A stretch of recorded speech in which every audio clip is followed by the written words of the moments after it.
അസ്സലാമു അലൈക്കും വറഹ്മത്തുള്ളാഹി വബറകാതുഹു. സ്നേഹം നിറഞ്ഞ പ്രേക്ഷകർക്ക് ഒരിക്കൽ കൂടി പുതിയ ഒരു ചർച്ചയിലേക്ക് സ്വാഗതം. പ്രിയമുള്ളവരെ, കഴിഞ്ഞ ദിവസം സുന്നി യുവജന സംഘത്തിൻ്റെ SYSൻ്റെ മലപ്പുറം ജില്ലാ കമ്മിറ്റി ഒരു പരിപാടി സംഘടിപ്പിക്കുകയുണ്ടായി. ആ പരിപാടിയിൽ പ്രധാനമായിട്ട് ലക്ഷീകരിച്ചത് ബഹുമാനപ്പെട്ട സയ്യിദ് സാദിഖ് അലി ശിഹാബ് തങ്ങളുടെ ഹജ്ജ് യാത്രയപ്പാണ്. ആ ഹജ്ജ് യാത്രയപ്പിൽ അവിടെ സുന്നി മഹൽ, അതായത് സമസ്തയുടെ ആസ്ഥാനമായ സുന്നി മഹലിൽ സമസ്തയിൽ നിന്ന് ഈ അടുത്തായി പുറത്താക്കപ്പെട്ട ആദർശേരിയെ വളരെ രാജകീയമായി സൽക്കരിക്കുന്ന ഒരു രംഗമാണ് കാണാൻ സാധിച്ചത്. എല്ലാ സമസ്ത പ്രവർത്തകർക്കും ഈർഷ്യത ഉണ്ടാക്കുന്ന വിധത്തിൽ, അതായത് ഒരു പ്രകോപനം സൃഷ്ടിക്കുക എന്ന ലക്ഷ്യത്തോടു കൂടെ തന്നെ അവിടെ കൊണ്ടുവന്ന് സൽക്കരിക്കുകയും കിട്ടാവുന്നതിൽ വെച്ച് ഏറ്റവും വലിയ ചെയറിൽ അയാളെ അവരോധിക്കുകയും, സാദിഖൽ തങ്ങൾക്ക് പോലും അതിനെക്കാട്ടി ചെറിയ ചെയറാണ്, അതിൻ്റെ അപ്പുറത്ത് ഇരിക്കുന്ന കുഞ്ഞാലിക്കുട്ടിയാണ്, അദ്ദേഹത്തിന് സാധാരണ കല്യാണപ്പേരയിൽ ചോറുന്ന ചെയറാണ്, അതിനെക്കാട്ടിയൊക്കെ വലിയ സ്ഥാനത്ത് എല്ലാവരും കാണുന്ന വിധത്തിൽ ഇയാളെ പ്രതിഷ്ഠിച്ചതായിട്ട് കാണാൻ സാധിച്ചു. അപ്പോൾ തികച്ചും സമസ്ത കേരള ജമിയത്തുൽ ഉലമ എന്ന മഹിതമായ പ്രസ്ഥാനത്തോട് ചെയ്യുന്ന ധിക്കാരം, അല്ലെങ്കിൽ ഒരു വിഭാഗത്തിൻ്റെ നിഫാക്ക്, കാപഢ്യം കൃത്യമായിട്ട് അതിലൂടെ നമുക്ക് കാണാൻ സാധിച്ചു. ആരോടാണ് ഇവർ ഈ ദേഷ്യം തീർക്കുന്നത്? സമസ്ത തള്ളിയ ആളുകളെ കൊണ്ടുവന്ന് സമസ്തയുടെ കീഴടകത്തിൻ്റെ പേരിൽ പരിപാടി സംഘടിപ്പിച്ചിട്ട് ആരോടാണ് ഇവർ ഈ ദേഷ്യം തീർക്കുന്നത്? അപ്പോൾ എന്താണ് ഇതൊക്കെ നൽകുന്ന സന്ദേശം? എന്താണ് അസർ ഉസ്താദ്, ഇതൊക്കെ കാണുമ്പോൾ എന്താണ് നിങ്ങൾക്ക് തോന്നുന്ന കാര്യം? എന്താണ്? ഞാൻ ആ പരിപാടി കണ്ടു.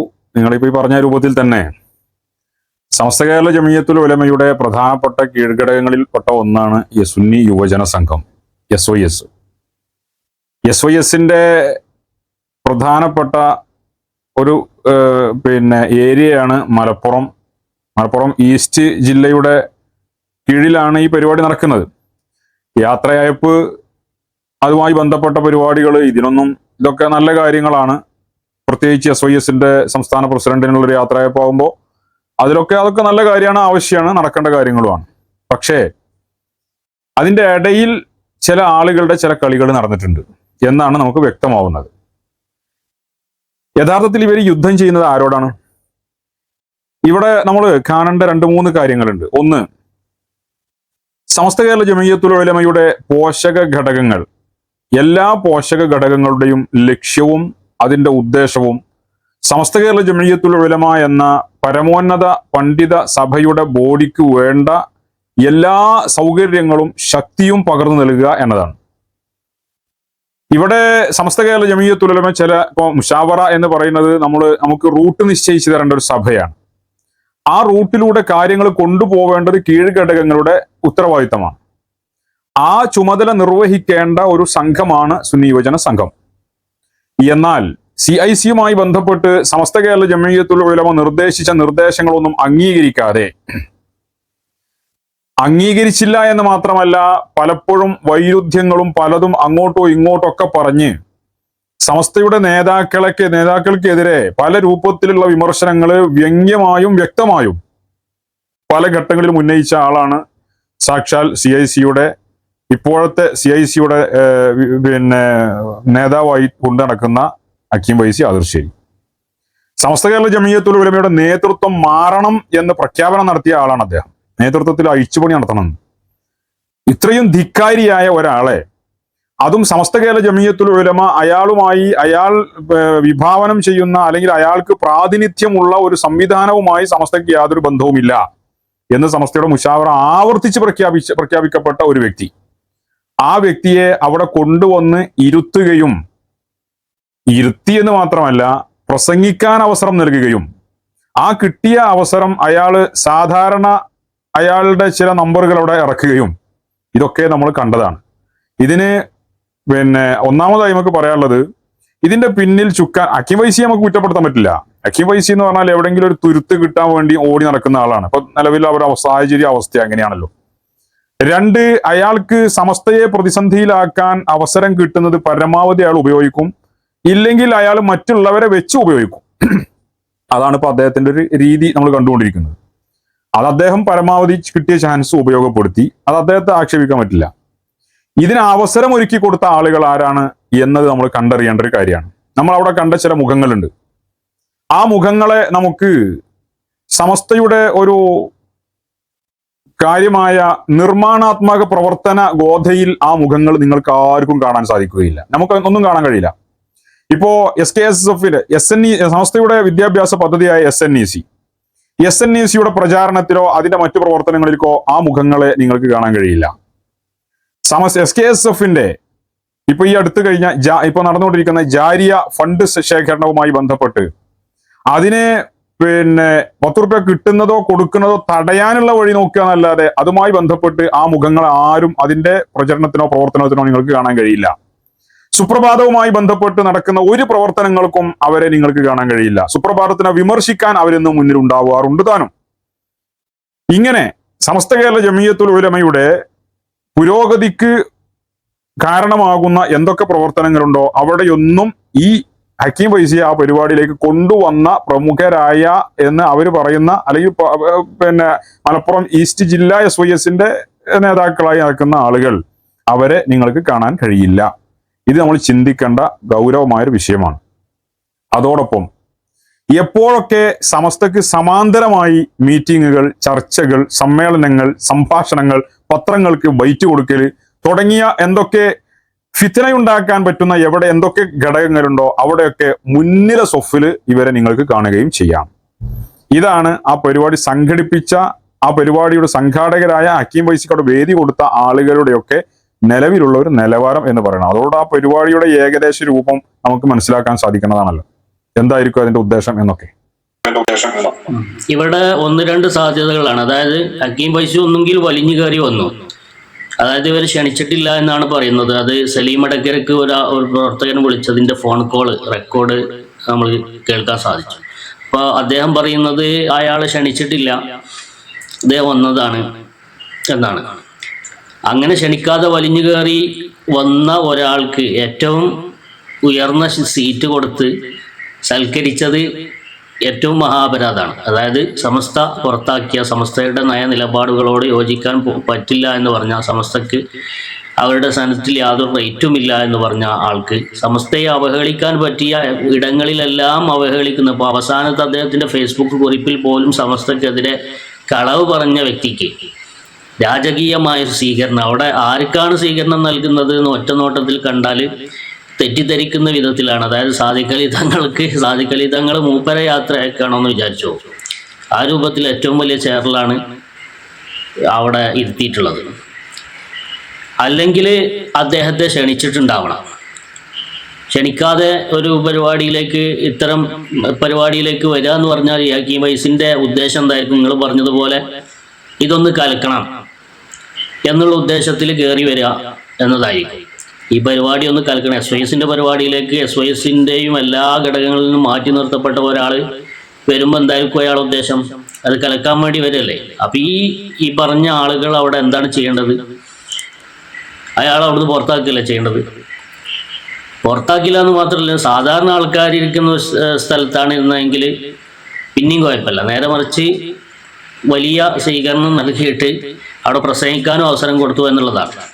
പിന്നെ ഇവർ തന്നെ അയാളോട് ചെയ്ത മറ്റൊരു ചതി എന്ന് പറയുന്നത്, ഇയാളുടെ പത്രത്തിൽ റിപ്പോർട്ട്, ചന്ദ്രികയിൽ കൊടുത്ത വാർത്തയിൽ അയാളുടെ പേര് കട്ട് ചെയ്തു, അയാളുടെ ഫോട്ടോ കട്ട് ചെയ്തു. അതൊന്നും കാണാത്ത രൂപത്തിലാണ് ചന്ദ്രികയ്ക്ക് റിപ്പോർട്ട് കൊടുത്തിട്ടുള്ളത്. മറ്റൊരു കാര്യം, MT ഉസ്താദിനെ ഇദ്ദേഹം അവിടെ വന്നിട്ടുണ്ട് എന്നോ മറ്റോ അറിയിക്കാതെ MT ഉസ്താദിനെ നിർബന്ധിപ്പിച്ച ആ പരിപാടിയിൽ പങ്കെടുപ്പിച്ചു എന്നാണ്. MT ഉസ്താദിനെ ഒരു പ്രവർത്തകൻ വിളിച്ചതിൻ്റെ ഫോൺ റെക്കോർഡും ഉണ്ട്. അദ്ദേഹം പറയുന്നത്, ഞാൻ അവിടെ ഹക്കീം ഫൈസി വന്നതോ അങ്ങനെ വരുന്നതോ ഒന്നും അറിയില്ല. അതായത് എനിക്ക് ഹജ്ജിന് പോകുന്നതിന് മുമ്പ് സാദിഖ് അലി തങ്ങളെ കാണണമായിരുന്നു. ആ കാണൽ മറ്റൊരു സ്ഥലത്ത് വെച്ച് കാണാമെന്നായിരുന്നു ഞാൻ നിശ്ചയിച്ചിരുന്നത്. പക്ഷേ അവിടെ വെച്ച് എനിക്ക് കാണാൻ കൂടിയില്ല. അപ്പം എനിക്കൊന്ന് കാണും വേണം. പക്ഷേ എനിക്കന്ന് ഭയങ്കര തിരക്കുള്ള ദിവസവുമായിരുന്നു. അതുകൊണ്ട് പരിപാടിയിൽ എനിക്ക് സംബന്ധിക്കാൻ കഴിയില്ല എന്ന് ഞാൻ അവരോട് പറഞ്ഞിരുന്നു. പക്ഷെ നിർബന്ധിപ്പിച്ച് വിളിച്ചു. ഞാൻ അതിൻ്റെ അവസാന സമയം വരെ സലീം അടക്കരെ വിളിച്ചു പറഞ്ഞത്ര ഞാൻ പിന്നെ തങ്ങൾ നിങ്ങൾക്ക് വേണ്ടി ഇവിടെ കാത്തിരിക്കുകയാണ്. അങ്ങനെ തങ്ങൾ എനിക്ക് വേണ്ടി കാത്തിരിക്കുന്ന ഒരു സന്ദർഭത്തിൽ ഞാൻ അദ്ദേഹത്തോട് യാത്ര പറഞ്ഞിട്ടുമില്ല, യാത്രയപ്പ് നൽകിയിട്ടുമില്ല. അങ്ങനത്തെ ഒരു സാഹചര്യത്തിൽ അദ്ദേഹത്തെ ഒന്ന് കാണാം എന്ന് കരുതിയിട്ട് ഞാൻ അവിടെ ചെന്നതാണ്. അപ്പോൾ MT ഉസ്താദ് വരുന്നതിന് മുമ്പ് എന്താക്കിയാണ്, ഈ ഹക്കീം ഫൈസിനെ അവിടുന്ന് ബെല്ല പാക്ക് ചെയ്തിക്കണം. ഇതാണ് അവിടെ ഉണ്ടായിട്ടുള്ളത്. അപ്പോൾ പല ആളുകൾ MT ഉസ്താദ് ഈ വിഷയത്തിൽ തെറ്റിദ്ധരിച്ചിട്ടുണ്ട്. MT ഉസ്താദ് ആ പരിപാടിക്ക് ഹക്കീം ഫൈസി വന്നു എന്ന് അറിഞ്ഞുകൊണ്ട് സപ്പോർട്ട് ചെയ്തു എന്ന രൂപത്തിലും സംസാരിക്കുന്നുണ്ട്. അത് ശരിയല്ല എന്നാണ് അദ്ദേഹത്തിന് വിളിച്ച ഒരു സംഭാഷണത്തിൽ നിന്ന് നമുക്ക് മനസ്സിലായത്. അദ്ദേഹം തന്നെ പിന്നീടാണ് ഇതിങ്ങനെയൊക്കെയാണ് സംഭവിച്ചിട്ടുള്ളത് എന്നറിയുന്നത് എന്നാണ് അദ്ദേഹത്തിൻ്റെ ആ സംഭാഷണത്തിൽ നിന്ന് മനസ്സിലായത്. അപ്പം ഇങ്ങനെയൊക്കെ വലിയൊരു പണ്ഡിതൻ, അതായത് MT ഉസ്താദിനെ അപമാനിക്കാൻ പറ്റുന്ന രൂപത്തിലൊക്കെ ഇവരവിടെ ഇട്ടുകൊണ്ട് അപമാനിച്ചു. അതായത് ഈ ഒരു പ്രശ്നത്തിൻ്റെ തുടക്കത്തിലെ ഈ CIC-യുമായി ബന്ധപ്പെട്ട കാര്യങ്ങൾ കരുക്കൾ നീക്കുന്നതും അതിൻ്റെ നടപടിക്രമങ്ങളിൽ മുൻപന്തിയിൽ ഉണ്ടായിരുന്ന ആളാണ് MT ഉസ്താദ്. ആ MT ഉസ്താദിനെ കരുവാക്കിക്കൊണ്ട് അദ്ദേഹത്തെ ഈ പിന്നെ ഇതിൽ പെടുത്തിക്കൊണ്ട് ജനങ്ങൾക്കിടയിൽ, അതായത് സമസ്ത പ്രവർത്തകന്മാർക്കിടയിൽ ഒരു തെറ്റിദ്ധാരണ പരത്തുക, അതും കൂടി ഇവരവിടെ ലക്ഷ്യം വെച്ചിട്ടുണ്ട്. അതായത് MT ഉസ്താദ് പങ്കെടുത്ത ഒരു പരിപാടിയിൽ ഹക്കീം ഫൈസി പങ്കെടുത്തു, അപ്പോൾ ഇത് തമ്മിലൊരു പ്രശ്നവുമില്ല, നേതാക്കൾ തമ്മിലൊരു പ്രശ്നമില്ല, MT ഉസ്താദിനൊരു പ്രശ്നമില്ല എന്ന രൂപത്തിൽ വരുത്തി തീർക്കാൻ ശ്രമിക്കുക.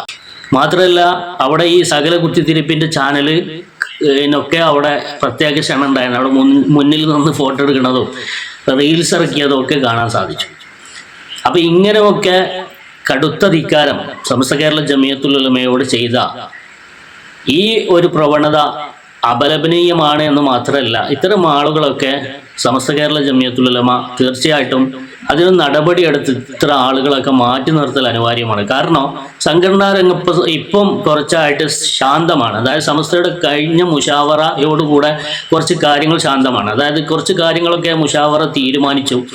ആ തീരുമാനിച്ച കാര്യങ്ങളൊക്കെ നടപ്പിലാക്കാൻ അതിൻ്റെ നടപടിക്രമങ്ങളിലേക്കൊക്കെ സമസ്ത കടന്നിരിക്കുകയാണ്. ഇങ്ങനെ കടന്നിരിക്കുമ്പോൾ സ്വാഭാവികമായിട്ട് സമസ്ത പറയുന്നത് അനുസരിക്കേണ്ടി വരുന്ന ഒരവസ്ഥ ഉണ്ട് ഇത്തരം കീഴടങ്ങൾക്കും മറ്റുമൊക്കെ.